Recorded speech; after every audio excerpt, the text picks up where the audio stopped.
Good afternoon, ladies and gentlemen from across the Indo-Pacific. My name is Brett Whittoft, and I have the great honor and pleasure of leading the geopolitical analysis team at Maritime Forces Pacific, which is the Royal Canadian Navy's West Coast formation.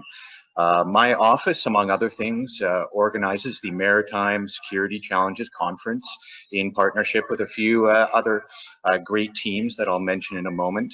And this would have been the 9th in our series of these conferences if it were not for this once-in-a-century pandemic.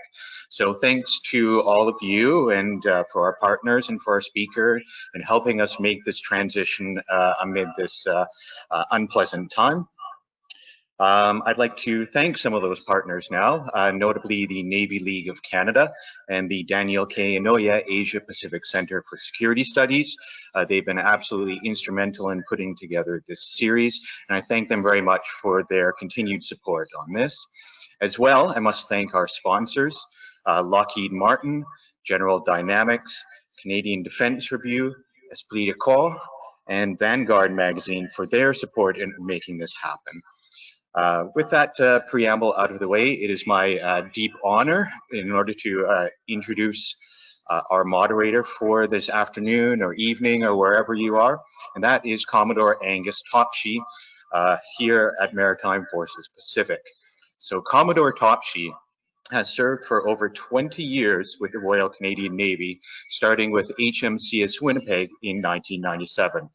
His command roles began with an appointment as the executive officer as HMCS St. John's in 2006 and HMCS Toronto in 2007.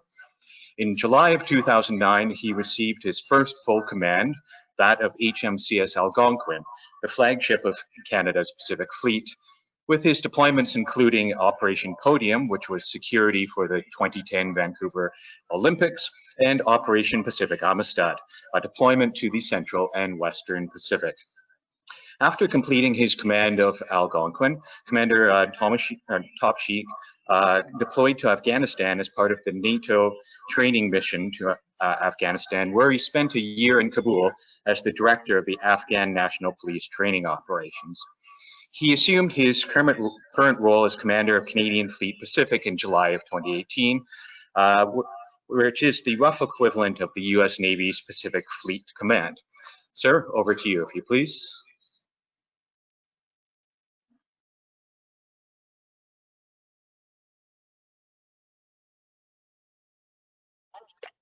Hey, thanks very much, Brett. It certainly is my pleasure to be the moderator this afternoon.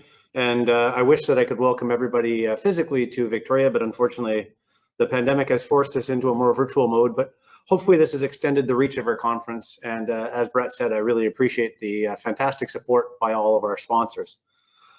We have today Mr. Greg Poling, the director of the Asia Maritime Transparency Initiative, and a senior fellow with the Southeast Asia program at the Center for Strategic and International Studies think tank in Washington, D.C. He oversees research on U.S. foreign policy in the Indo-Pacific with a focus on the maritime domain and Southeast Asia. He has testified before the U.S. Congress on China's military power projection and has been published widely in Foreign Affairs, Nikkei Asian Review, War on the Rocks, and the Wall Street Journal, among many others.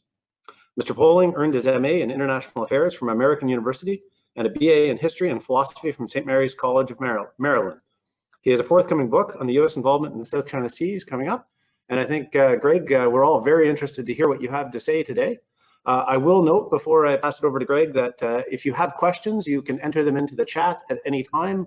Once Greg has finished his presentation, I will then pose those questions to Greg based on a survey of the best ones that we see coming up in the chat.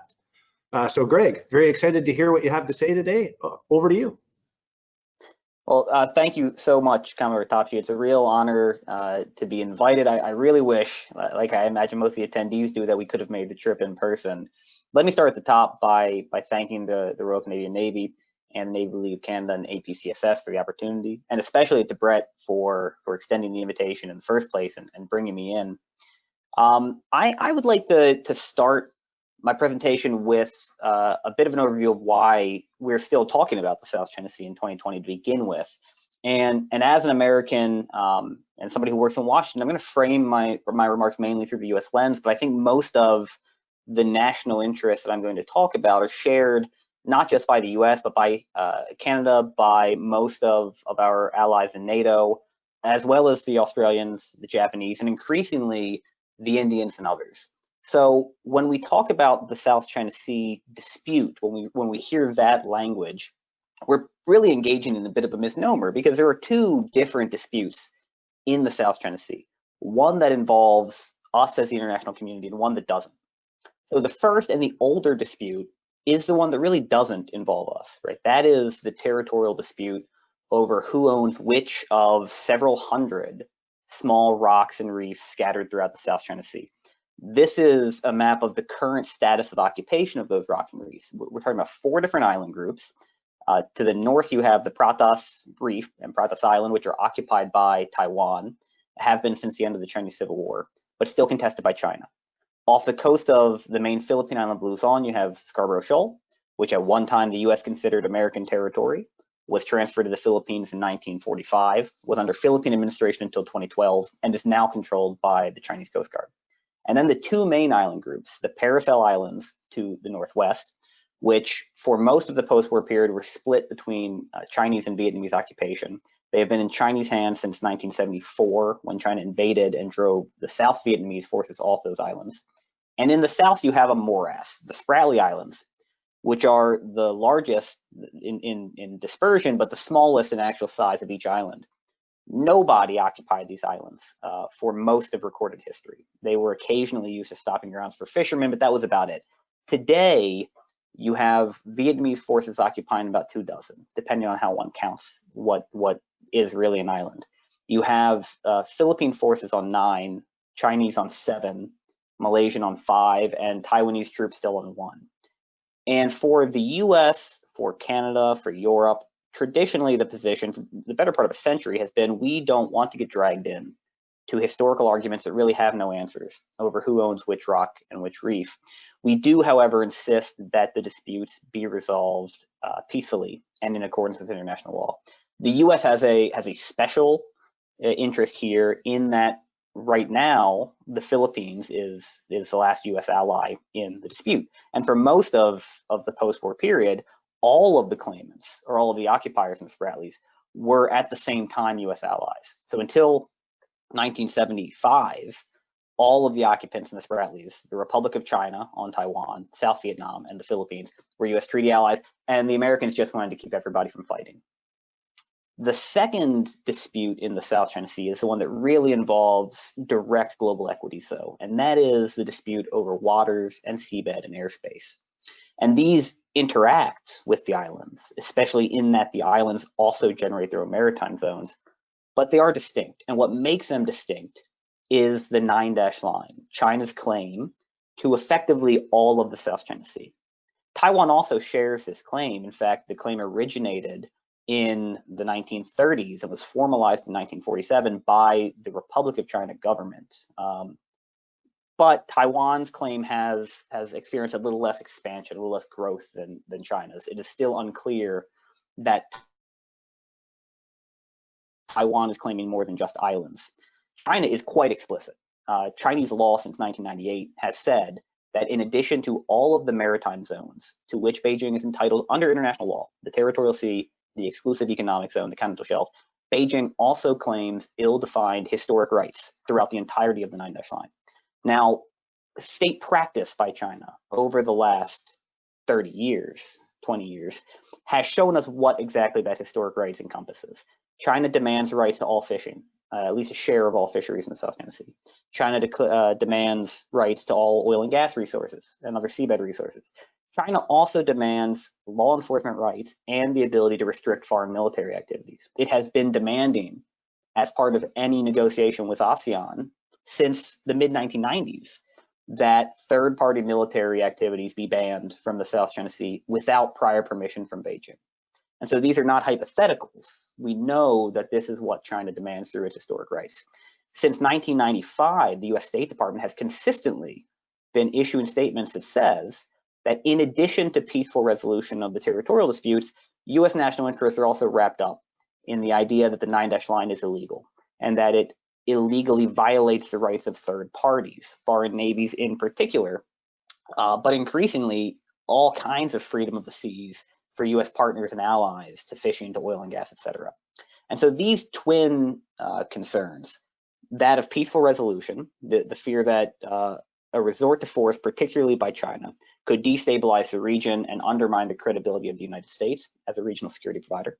And on the other hand, the commitment to international law, the idea that Chinese claims in the South China Sea, the 9-dash line in particular, are so egregious, they are so inimical to fundamental principles of international law that they would lead to a unraveling of the entire system. That if you were to accept that Beijing gets 1,000 miles of water simply because it wants them, without any recourse to international law, then before long, the law only applies to the small and the weak, because why wouldn't the Russians demand the same in the Arctic? Why wouldn't the Iranians in the Persian Gulf, and so on? So this is why the US and why most outside parties remain so concerned about the South China Sea and so involved. Now, both of those two issues rest upon, or at least the ability of the US to engage on both of those issues, rest upon the ability of the United States to project power into the South China Sea. And so a third related or contingent US interest is the ability to maintain its own naval access in the South China Sea.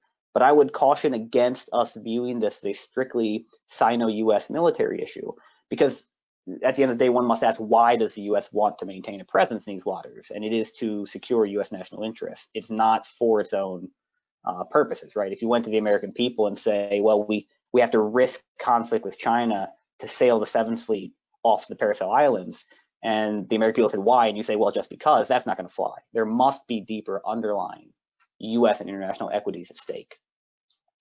All of this was an irritant, something to be managed for most of the post-World War II period. That really only began to change in the last 10 years.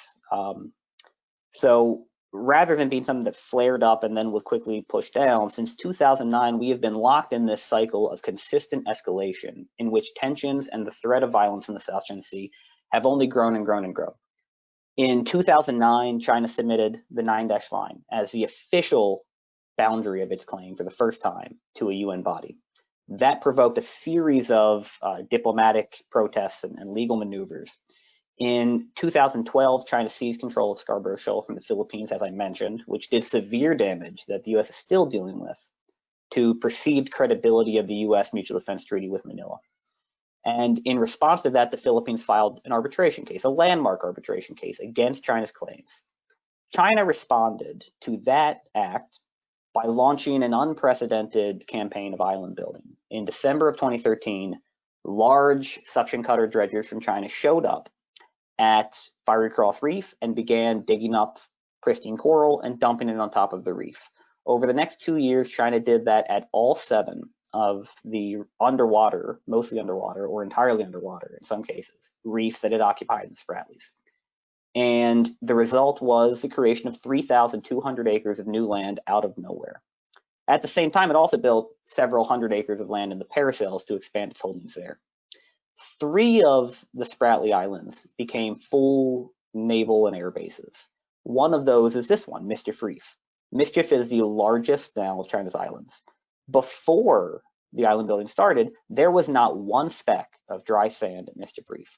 And according to the arbitration award that the Philippines won in 2016, this reef is not a piece of land at all. It is legally a piece of the seabed belonging to the Philippine continental shelf. China's occupation is therefore illegal. This is what the reef looked like in the start of 2013, and this is what it looks like today. It sports a 3,000-meter airstrip, along with 24 fighter jet hangars and another 4 larger hangars that could accommodate heavy transport, patrol aircraft, or even bombers. The same is true of Fiery Cross Reef and Subi Reef. It sports port facilities. The entire lagoon is now effectively a deep water harbor for China. It has buried fuel and ammunition storage. It has hardened shelters for both anti-ship cruise missiles with launching pads right out the bay doors, and hardened shelters for surface-to-air missiles with retractable roofs, so that any attack on the islands becomes a shell game in which you can't quite be sure what China has positioned where. And like all of the islands, it's now bristling with radar, comms, ELINT and ISR capabilities, it is a given that because of these islands, now China sees and can monitor everything that moves on and above the South China Sea. And in all likelihood, a great deal of what moves under the South China Sea. This is a conservative estimate of China's current sensing and power projection capabilities in the South China Sea.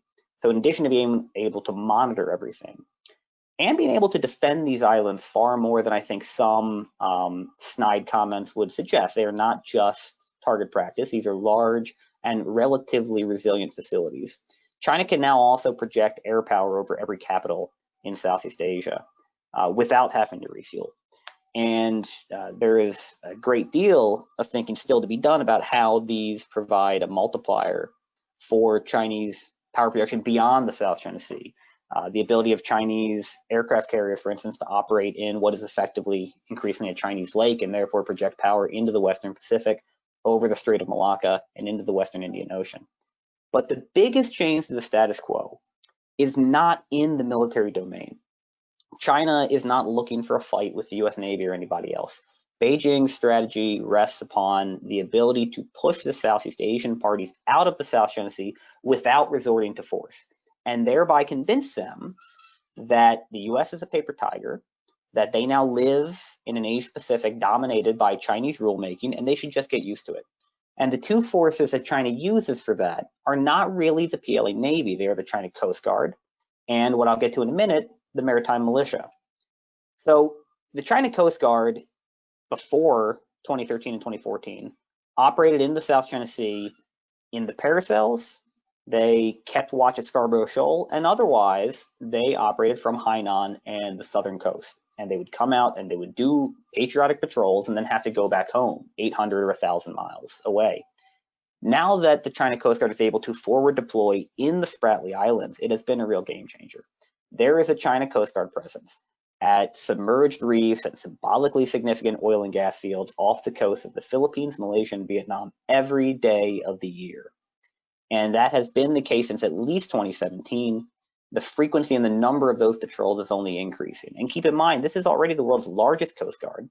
Every ship that the Chinese Coast Guard deploys in the South China Sea is larger than any law enforcement vessel that the Southeast Asian parties can field, and larger than most of their Navy ships. They are also, in many cases, better armed. I mean, some of these have 72-millimeter cannons on them. These are not simply Whitehalls that have no way to project kinetic force.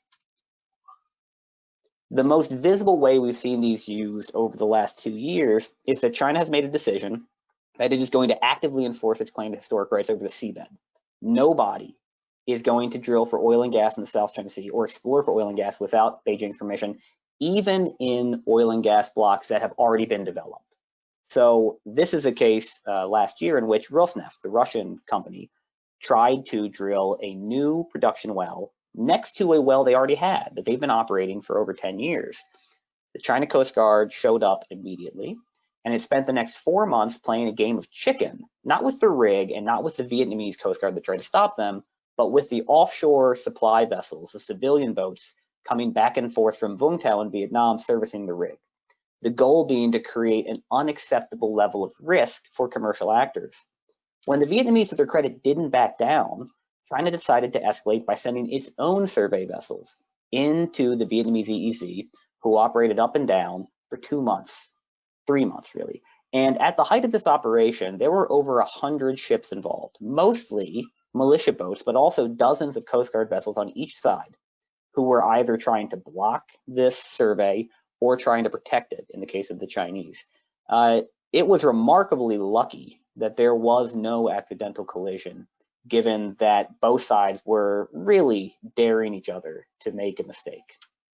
We saw the same off the coast of Malaysia. And the other thing that we see most often from the China Coast Guard now is that Chinese fishing activity, which used to be more episodic, in which highly subsidized fleets would go down for a couple weeks and go back home. Now these fleets are larger. They stay down for a month at a time, sometimes more. Even the commercial fleets, not the militia in this case. Last December, for about 6 weeks, we watched over 40 Chinese fishing boats operating off the coast of Malaysia, Brunei, and Indonesia, well within their EEZs, protected by up to a dozen Chinese law enforcement vessels at any time. They only backed off when the Indonesians, after having deployed their own Navy, their own Coast Guard, and their own Air Force to try to drive off the Chinese, when President Jokowi finally flew out to Natuna Besar, the northernmost Indonesian island in the South China Sea, and made this a big political mess, and had to, eventually Xi Jinping got on the phone and they agreed to de-escalate. But this kind of thing has become more and more normal. If you are a Malaysian fisherman or an Indonesian or a Filipino fisherman, what you're seeing is that steel-hulled Chinese trawlers 3 times your size are in your EEZ all the time now. And that is a fundamental change. This is a picture of another harassment of oil and gas operations off the Malaysian coast, in which a Malaysian drilling ship that had been contracted by Petronas, a state-owned company, tried to drill for oil and gas this spring. And again, China Coast Guard shows up along with Chinese militia. And again, when the Malaysians didn't back down, the Chinese launched their own survey in Malaysian waters. And this went on for about 5 months until finally the drilling was finished and everybody went home. This is the new normal, and it's working. Every Western company other than Exxon has pulled out of Vietnam's offshore oil and gas industry. The only 2 companies really left are Rosneft and Exxon's going to pull out soon.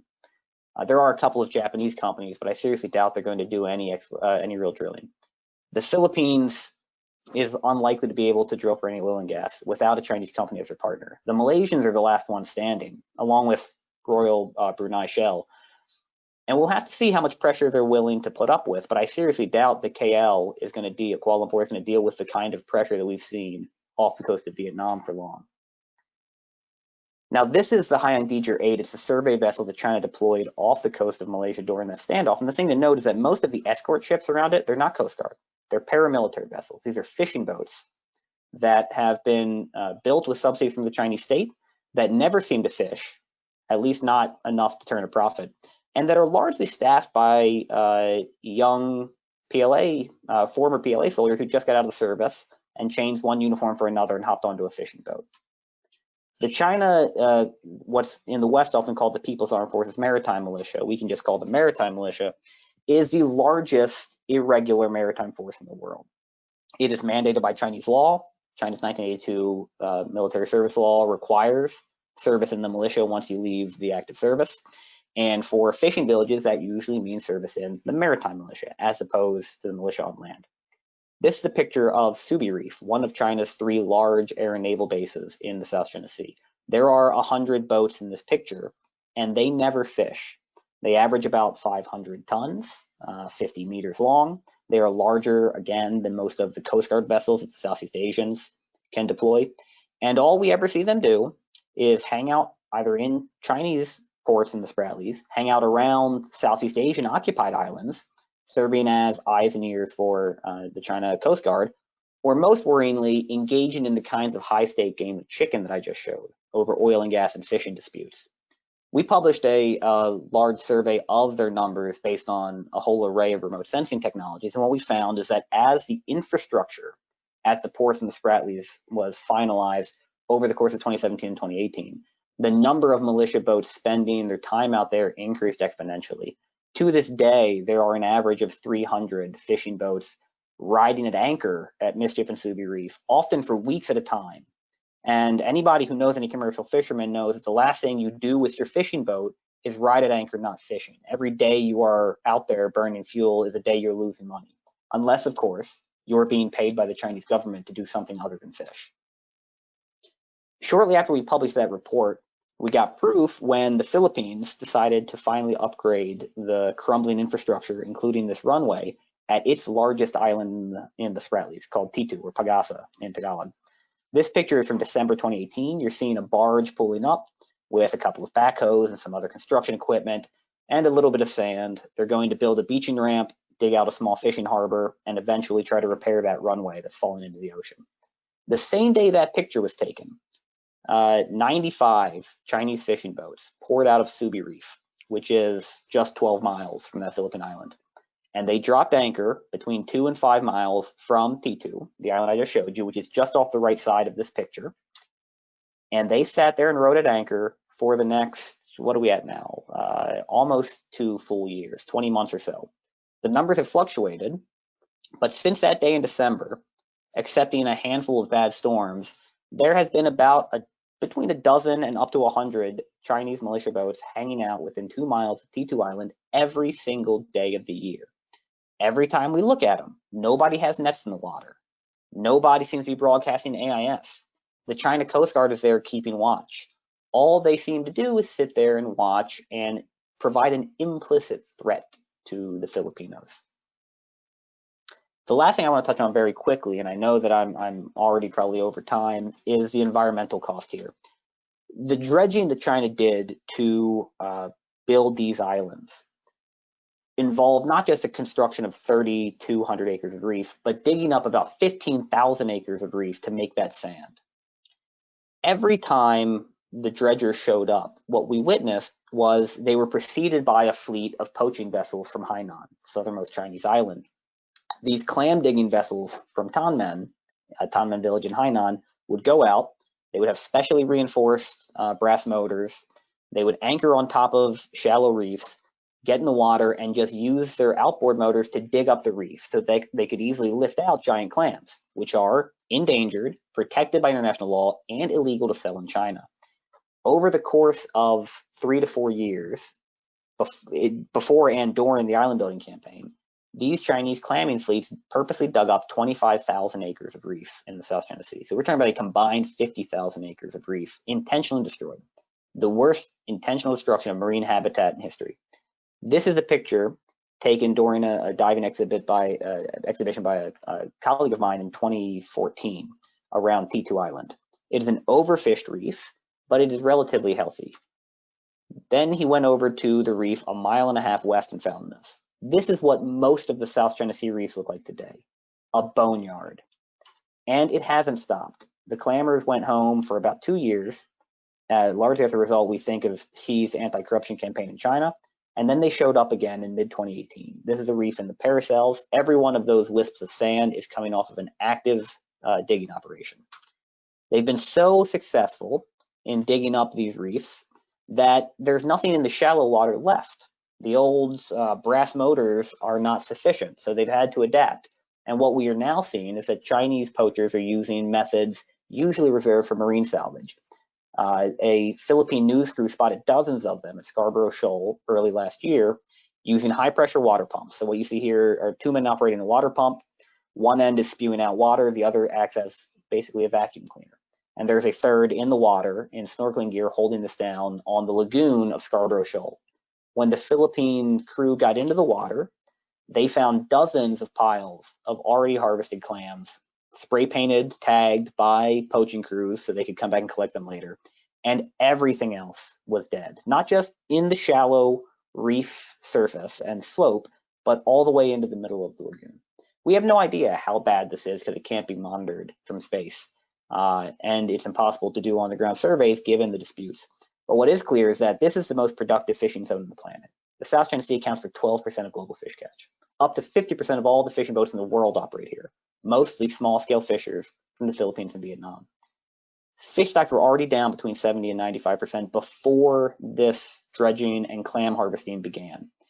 And it seems likely that in the next 5 years, this activity is going to push them over the edge. We will see a cascade of stock collapses across the South China Sea that are going to devastate the economic livelihoods of tens of thousands of coastal mom and pop fishing operations and affect the food security of millions. And the ones who will be least affected are the Chinese fishing boats who only fish these waters because they are heavily paid to do so as a way of showing the flag. And I will wrap up there. I apologize for running a little bit long.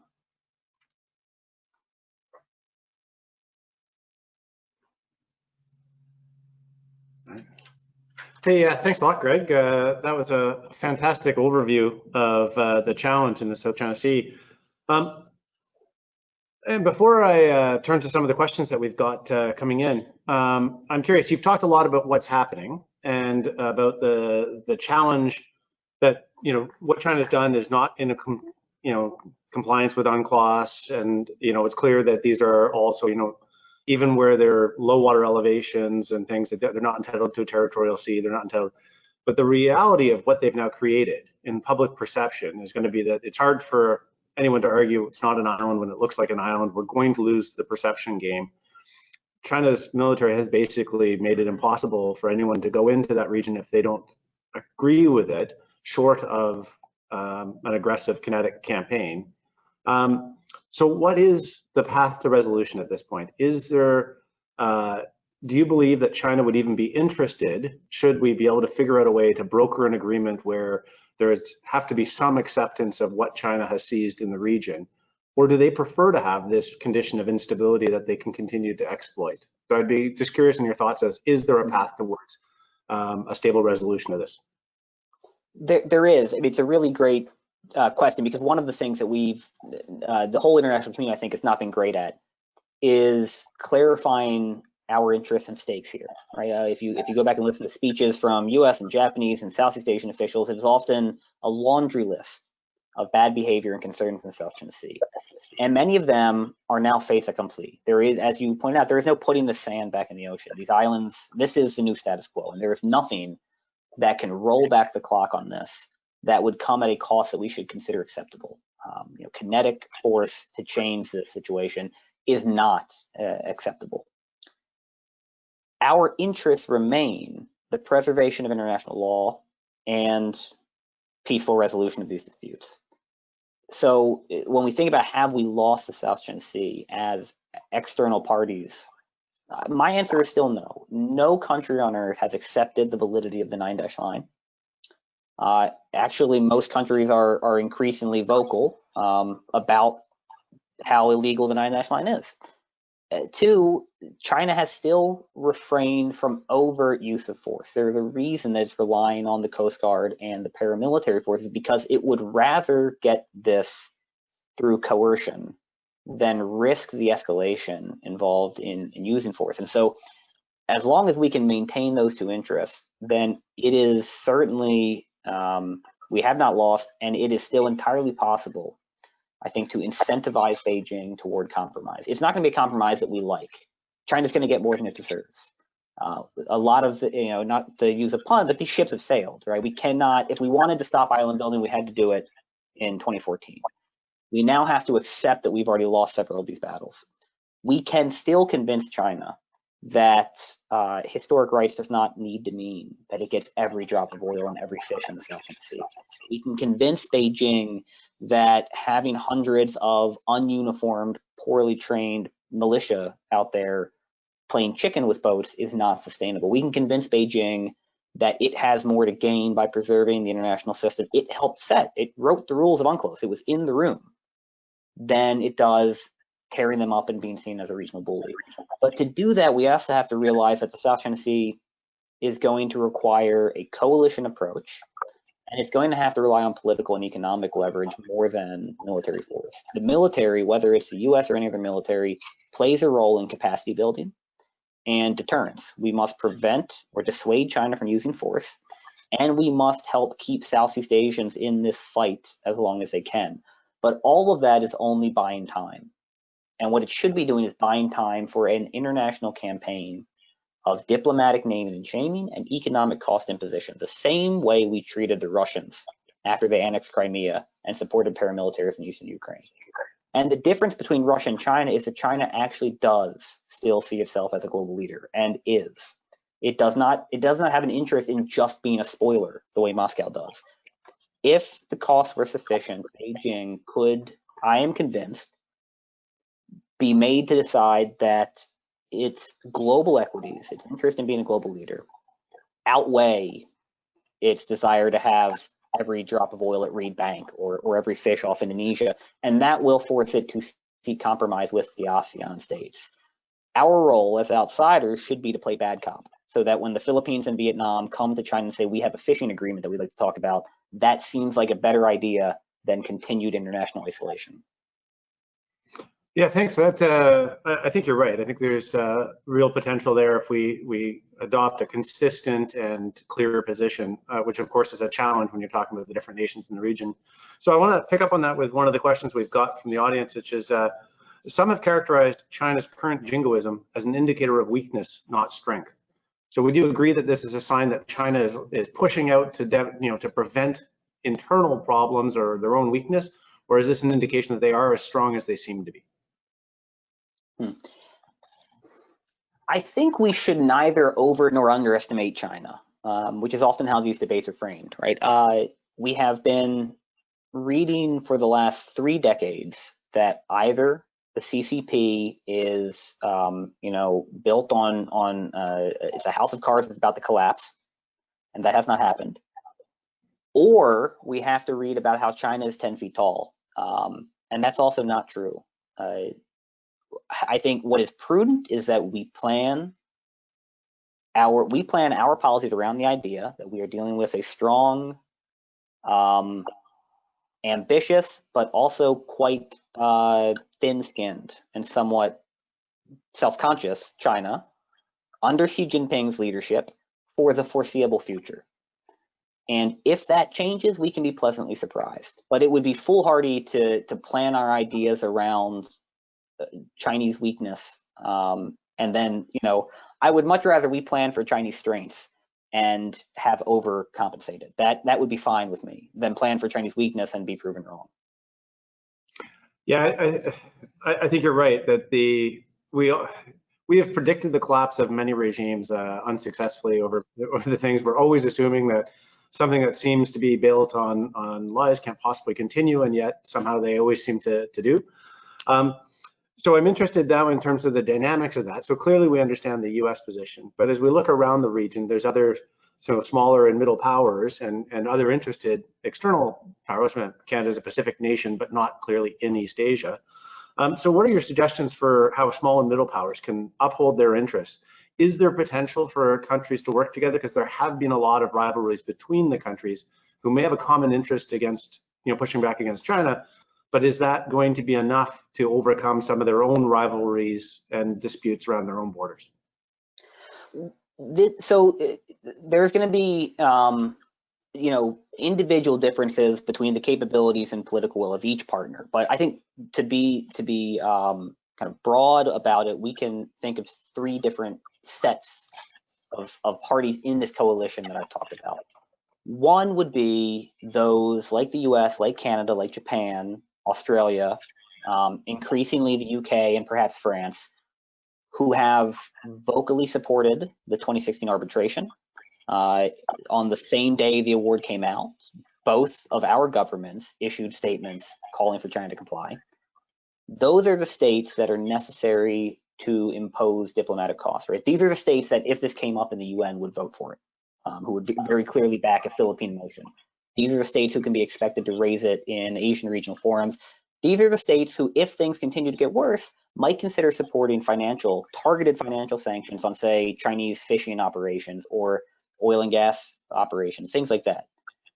You have a second group who I would say, think of the Indians, who will be supportive in some of that, but not all, right? The Indians are not going to back a public name and shaming campaign, but they will do things like engage in their own operations in the South China Sea. They won't call them freedom navigation operations, but they will. They will slyly, as Shankar often does, say things like, well, we abide by our arbitrations with Myanmar and Bangladesh. That's the way responsible powers behave. And so you can expect them to help carry some of the water, but not as much as the NATO parties and the Japanese. And then the third is going to be the regional states themselves. And, the Vietnamese, the Filipinos, the Malaysians, the Indonesians, when it comes to fishing, they're going to have limited capacities. And unlike us, they have to share a border in the case of the Vietnamese, or at least close proximity to China. There are limits to what they can do. And for some of them, the term middle power is rather unrealistic. So when I said earlier, we have to be the bad cops, I think that's reasonable. It is unfair and realistic to ask the Filipinos, with a Navy whose 3 flagships are still 70-year-old US Coast Guard cutters, to go stand toe-to-toe with the PLAN. We should be a little more realistic about the cost and benefit that we're asking them to calculate. Yeah, I think you're right that there's real challenges with capacity in the region, and realistically, will many of those countries ever build the capacity to make a difference, especially when you see just the sheer numbers of the PLAN, larger now in numbers than the US Navy, then you add the Coast Guard, and finally, as you pointed out, the Maritime militia. So I'm curious to switch gears a little bit. You highlighted the destruction that all of this island building has happened and what's going on with the great clam fishing. So what happens, or the giant clams, sorry, what happens when the regional fisheries collapse? What's the impact of that going to be on the region? So it's going to be most felt in Vietnam, I would think, given that the Vietnamese have the largest fishing fleet. And most of their fishermen are, while they might be numerous, these are still small boats, right? These are largely artisanal fishers or very small scale commercial fishers. The reason that you see Vietnamese blue boats, as they're called, poaching off Indonesia, poaching in Micronesia until a couple years ago, is because they've been driven out of their traditional fishing grounds around the paracels. They don't have other options, and they don't have a government who can afford to subsidize them to transition into a new lifestyle like China can. So you are going to have a serious hit, and you have to think you're probably combining that with hits like the fact that you're going to have a major crisis in the Mekong Delta with rising sea levels combined with a sinking water table. So you're already going to have millions out of work who were previously farmers. Now you've got to deal with tens of thousands or hundreds of thousands of out of work fishermen. This is going to cause serious impacts on economic growth, government budgets, potentially social stability in Vietnam. The Philippines is only a slightly better story. It's more isolated to communities in Palawan and coastal Luzon, but it's still going to be tens of thousands of people who have been fishing for generations and don't have other options, and a government that can't afford to help them find new lines of work. So I'm curious about countering the threat or the challenge of the maritime militia. One of the things that we're very familiar with in the Canadian Navy is that most of our operations take place far out at sea, out of sight, out of mind. It's not like something where the Crimea, you could see the little green men, and even though you could dispute what exactly they were, you could get media crews there, you could get people to show those activities. With most of the vessels in the region belonging to China, how do you convince the public, how do you convince the world that this is how this is being used? These may look like fishing vessels, but they're not fishing vessels.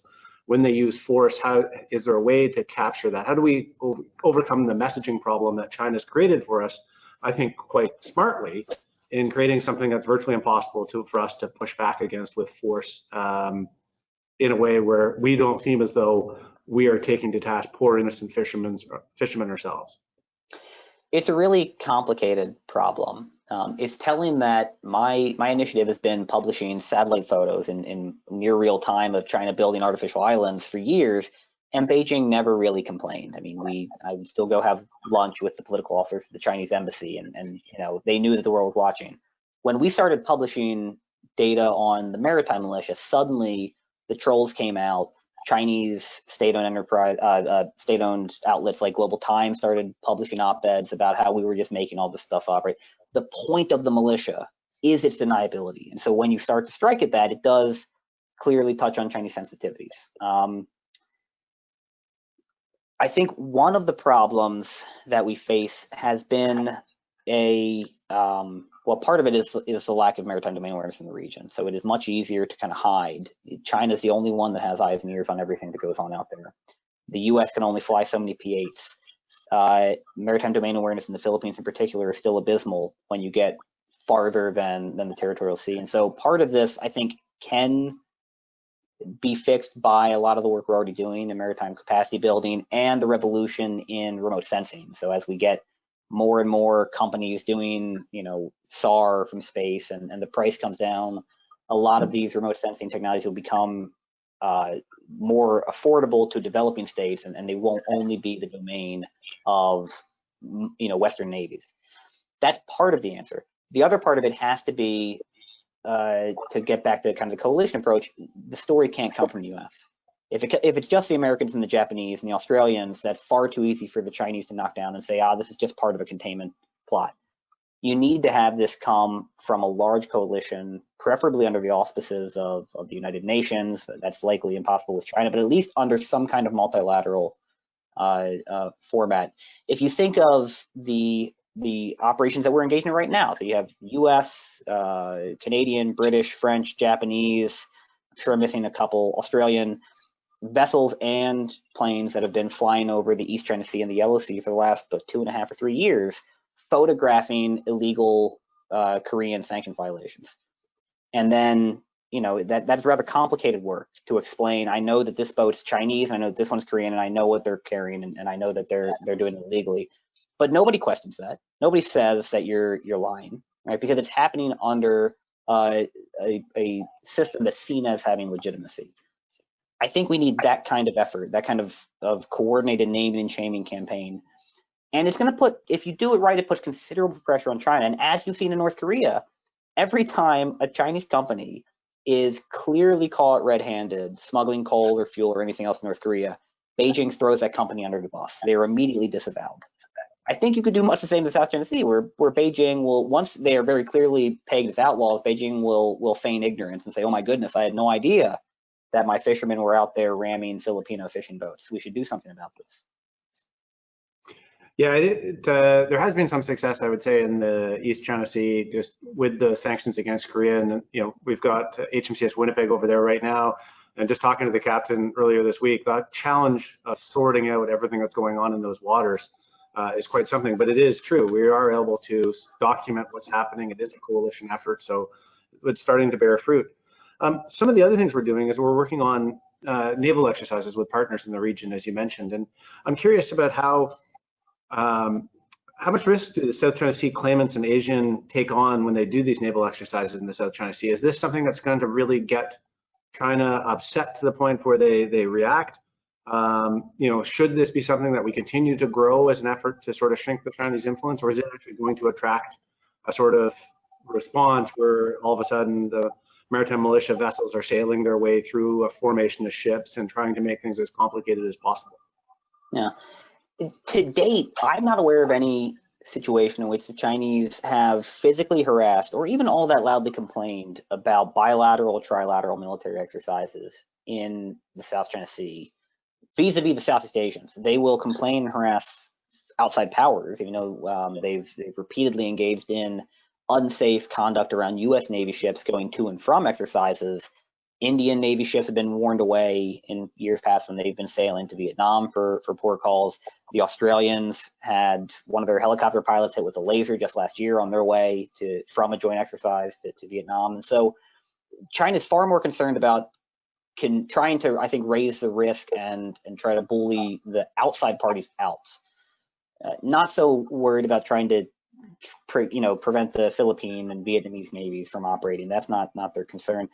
They do hope to bind the Southeast Asians to something like this in the code of conduct talks that they're engaged in. And that's been written into every draft code of conduct China's fielded since the late 1990s. And so far, nobody's biting. I think it's actually increasingly unlikely that would ever happen. The Vietnamese in particular realize that the best leverage they have now is internationalizing the dispute. So I think that's going to continue.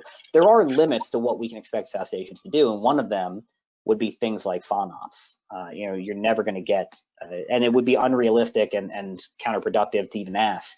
So that also gets played, especially in the Philippine media. They'll ask, why aren't we doing these things? Well, you've only got 3 ships that have the legs to operate in the Spratly Islands. You probably shouldn't use one of them just to irritate the Chinese.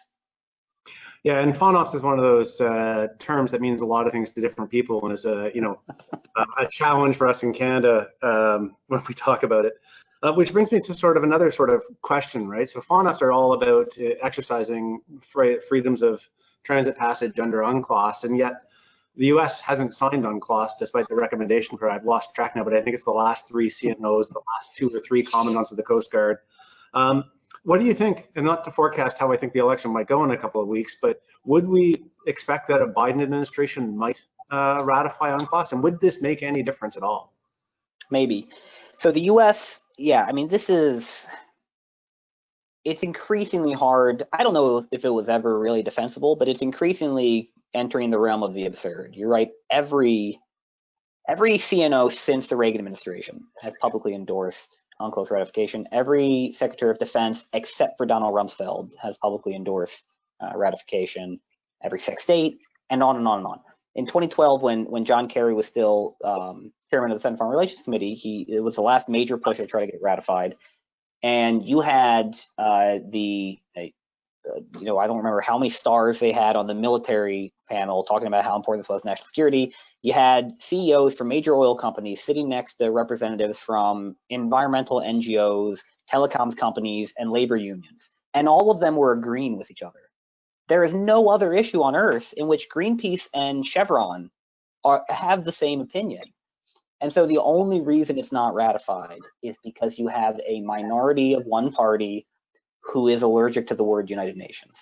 And that's all it is. I mean, it's the same reason that we couldn't ratify the UN Convention on the Rights of the Disabled. It's not because anybody was opposed to wheelchair ramps. It's because you're not allowed to say the word United Nations if you're a Republican. It is possible under a Biden administration, but you would need a significant Democratic majority. Remember, in our system, you need to have 2/3. It fell exactly that many short in 2012. I would think that you would need to have something in the neighborhood of 54 or 55 Democrats to get enough national security focused Republicans to make it happen. And it would require considerable political will, which is also why it didn't happen under Obama, because if you spend the months fighting on that, it's something else you can't get past. Yeah, you're absolutely right. And opportunity cost, what you give up by pushing something is something we too often forget to consider. Let me just, I didn't answer probably your most important part of that, which was, will it make a difference? And I mean, yes and no, right? It makes a difference in the messaging because it gives China a pass. Every time a US official stands up and complains about the 9-dash line, a Chinese official can say, who are you to talk? You haven't ratified UNCLOS. And every lawyer in the room will say that that doesn't matter, right? It does not abrogate China's treaty obligations. And since the Reagan administration, every US administration has said that UNCLOS is customary law and the US abides by UNCLOS. But those legal arguments only matter to those of us who are kind of engaged in this field. I think to the media, to the press, to the average person, it certainly does undercut American credibility. It undercuts our moral high ground on this. Yeah, and I think it'll be interesting to see if there's a move to reconsider some aspects of UNCLOS, given the impact of climate change around the world and the realization that maybe we need to start to move some form of regulation out beyond the exclusive economic zone. And how would that happen?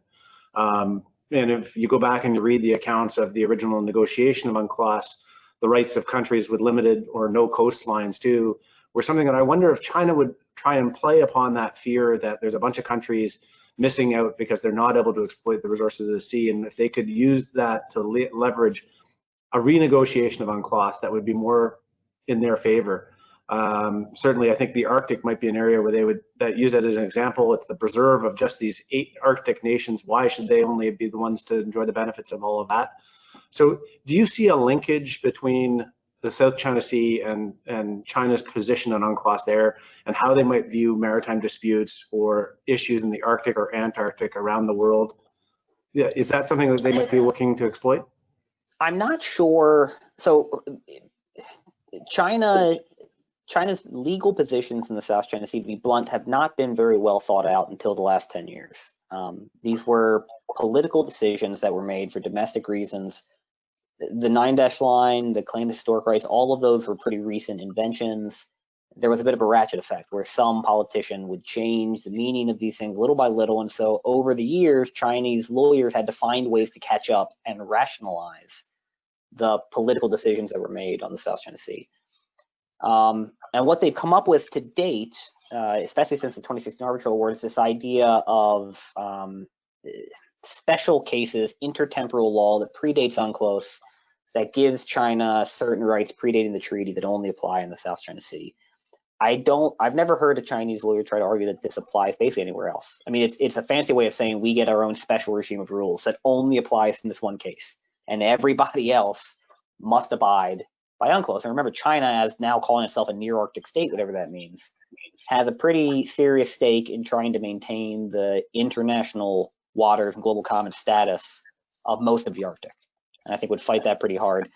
China also has interest in seeing that applied in elsewhere, for instance, in the Pacific. So China has not been helpful in the negotiations on the mooted treaty on biodiversity beyond national jurisdiction, which would help regulate fishing in the high seas beyond the EEZ. China has been not explicitly hostile, but certainly not helpful in those negotiations.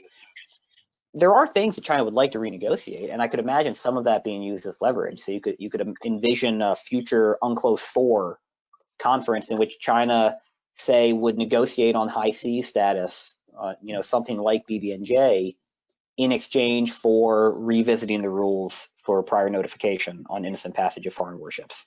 Right there, which and frankly that might fly. China could probably get away with that.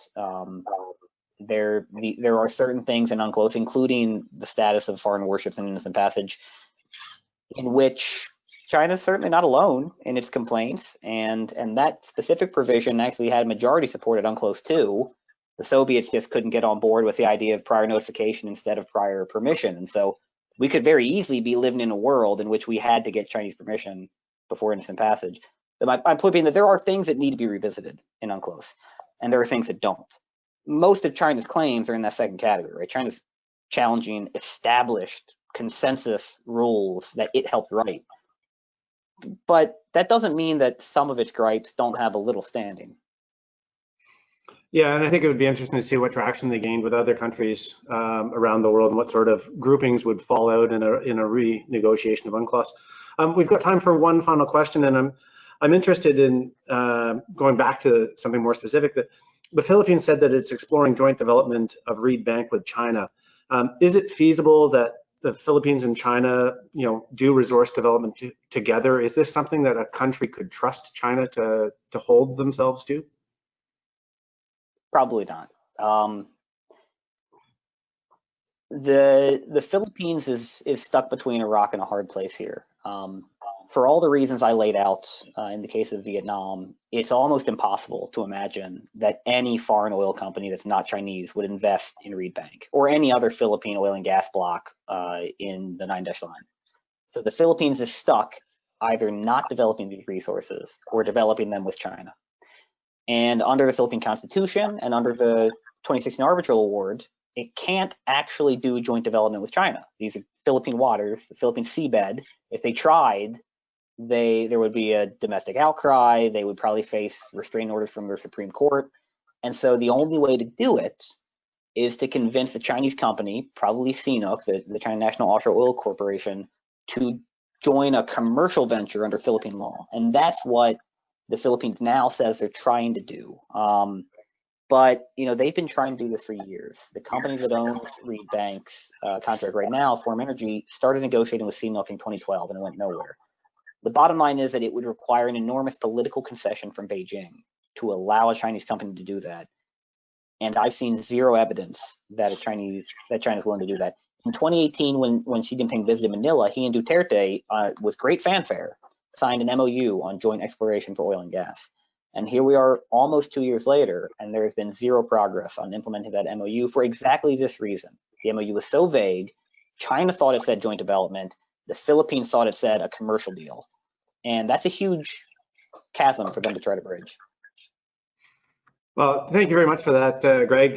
This session's been fantastic. I really am impressed by the depth of knowledge that you've brought. No matter where I went all over the map with questions, you came back with a very detailed and thorough answer. Thanks tremendously for shaping our understanding of this very important region. I wish we could carry on the discussion around the bar over a cocktail afterwards, but perhaps sometime in the future, once this pandemic is back under control, we'll have the opportunity to bring you up here and show you just how wonderful Victoria can be as a place to host this type of discussion in person. But I'll now turn it back over to Brett to close us out. Great, thank you so much, Greg. Thank you, Commodore Topshee. That was a fascinating and wide-ranging discussion. Everything from the legal to the civilian and naval to the environmental. There's no shortage of discussion to be had there. I know that both of you gentlemen also have other appointments that you need to get to, so thank you very much for your time, and I won't be offended in any way if you want to take your leave at this point. At any rate, I know that both you, Commodore, and Greg can be reached online. Your Twitter handles are available there on the screen to continue any future discussion. Further thanks must be given as well to our partners, the Navy League of Canada and the Daniel K. Inouye Asia Pacific Center for Security Studies. Thank you very much for helping put this together. And thanks to our generous sponsors, Lockheed Martin, General Dynamics, the Canadian Defense Review, Esprit de Corps, and Vanguard, and for their generosity in helping make all this happen. And thanks very much to you as well, the audience, for coming and tuning into this. I'd like to note that our next webinar is scheduled for Wednesday, December 2nd at 1600 Pacific time. At that point, we're going to be discussing the effects of the COVID-19 pandemic as it is on ships at sea, not just on land anymore. So we'll have Dr. Colin Coe of the S. Rajaratnam School of International Studies in Singapore, offering his keen observations on how COVID is affecting Pacific navies. And then Dr. Salvatore Macagliano talking about how COVID is affecting the merchant and civilian side of the all-important seas. So hope to see you then. Until then, Godspeed and good health to you all. Thank you very much. At Lockheed Martin, we're on a mission. Your mission. When millions of people are counting on you, you can count on us. To build the impossible, to invent the inconceivable, and solve every problem with speed and reliability. Every mission is an expedition of the greatest importance, both to you and to us.